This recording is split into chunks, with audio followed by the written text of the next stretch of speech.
If you look on the internet for information about President Kennedy's assassination and you type in the name Jim Koethe, K-O-E-T-H-E, you will find a story on the internet that you'll find in libraries all across America. And the information is always the same.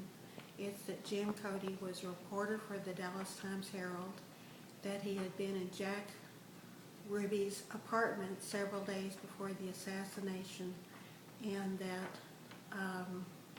he was about 45 years old. There is a picture of him, a 45-year-old man with brown hair combed straight back and deep lines around his mouth. And the story in the internet and in libraries is always the same. But what I'm going to tell you today is my own story. It's my eyewitness account of Jim Koethe's. And it's the whole truth, nothing but the truth, so help me God. On November 22nd, 1963, I was 16 years old, and I was homesick from school with the cramps. And I was moping around the house because there was nothing to do but watch soap operas or game shows on television. And my Aunt Lois called, and I answered the phone, and she said, "Elizabeth, would you like to go see President Kennedy?"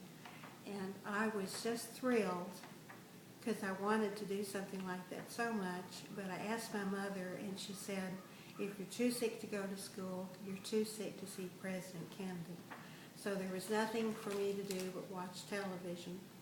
And about 12 o'clock, I turned on the television to a live cooking show of the Julie Bennell cooking show broadcast from Channel 8 TV station WFA. That TV station was and still is a few blocks from Dealey Plaza. And toward the end of the program, she was stirring up a fruit salad and getting ready to put it on a platter for a presentation, when all of a sudden there was a horrible noise in the studio, and there was a sound of screaming and somebody running, and camera equipment was knocked over to the floor, and I was wrapped with attention.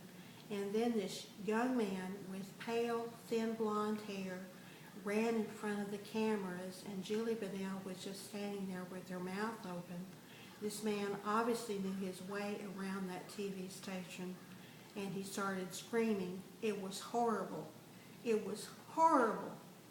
And this young man's face was burned into my skull because I knew he had seen something that was obviously horrible, and I knew I would see him again someday, and I did, almost 40 years later. And just then, the national news interrupted the program with the terrifying news that shots had been fired at President Kennedy. And for them, that was the last I ever saw of this man. I didn't know his name. I didn't know exactly what happened, but he'd obviously been an eyewitness of something. Almost 40 years later, I was in the Newburgh, New York Public Library, and I was reading books about the assassination. I came across a book written by author Bill Sloan, and it was little-known stories about people that had been murdered in Dallas, and there was this story about Jim Koethe.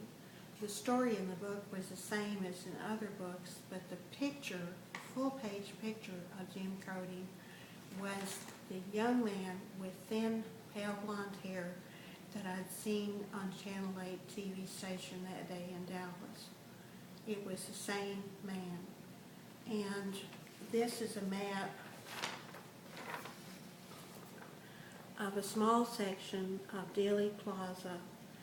That day in Dallas, the motorcade route had been publicized, and everybody that was downtown knew that the car would come down Main Street and then make a sharp turn right on Houston Street and then go down, turn on Elm Street, and that would be the last chance anybody would have to see President Kennedy, was in Dealey Plaza.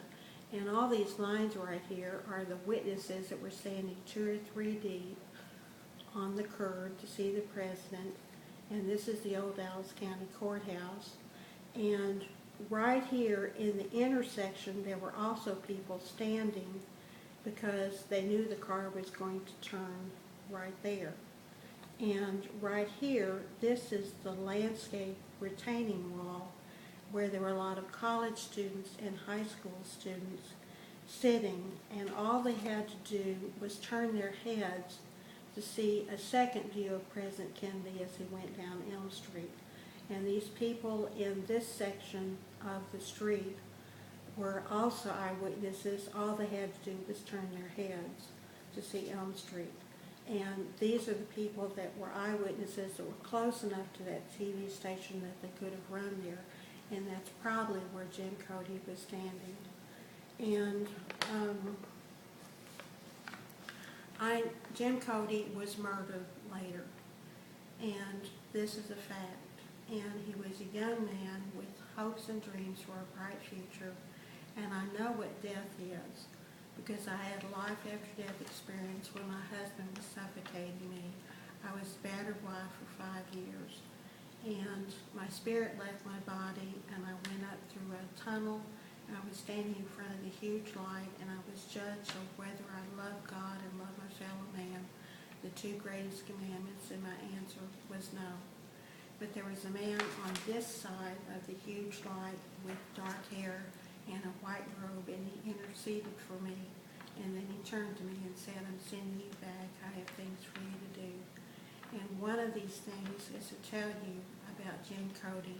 My story is very different than the others that you'll read somewhere. And probably this Wild Goose Chase smokescreen story that he was an older man is to divert attention for the fact that this very young man lost his life. But the kids that Jim Koethe went to high school with will know the truth about how old he was and what he looked like, because they remembered him very well. And I want to thank you for listening to me, and I hope you have a nice day. Thank you very much.